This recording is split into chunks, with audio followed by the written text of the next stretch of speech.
Meet your new partner, Nick Walker. We've been over this before. I'm a one-man operation. Not a choice, Roy.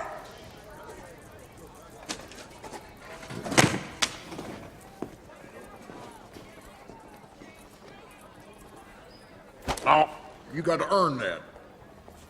There's always one, okay, usually more than one coworker who is, shall we say, complicated. And if you think your work life would be so much better without them, you're not alone. A recent survey reveals that nearly half of working Americans would take less pay to avoid working with complicated coworkers. But a leadership coach who wrote the book on it says that does you a disservice.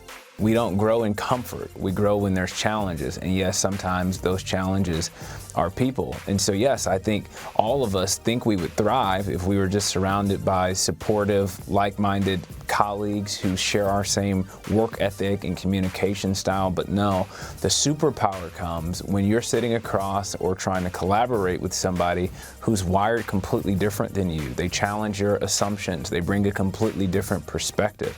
And yes, when you can work with those kinds of people, you become indispensable. So Ryan has a big rule of thumb for dealing with them. I hear from people all the time, I can't believe they would say that in a meeting. I can't believe they would put that in an email. I can't believe. And I just say, believe them, okay? What were you expecting them to be? I can tell you what you were expecting them to be. You were expecting them to be two things, simple and perfect. Except all you ever get is flawed and complicated. And so I tell people, you're not just trying to lower your expectations, you're just trying to adjust them to being very, very realistic. And what you should do is you should expect complicated. You should expect human. When you expect it, you can prepare for it. But leaders are in a unique position because they can't afford to lower expectations. So here's a tip for the boss man or lady. If you can't see your own complexity, if you can't see your own complications, if you can't understand what it's like to be on the other side of you, what it's like to work for you, then you're not going to have empathy when you're trying to lead others.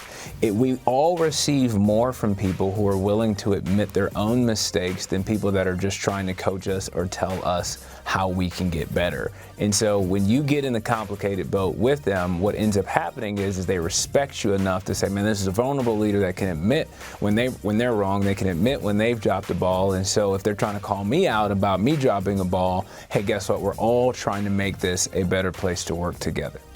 Get more info and resources at ryanleak.com, including his latest book, How to Work with Complicated People, also available on Amazon or anywhere books are sold.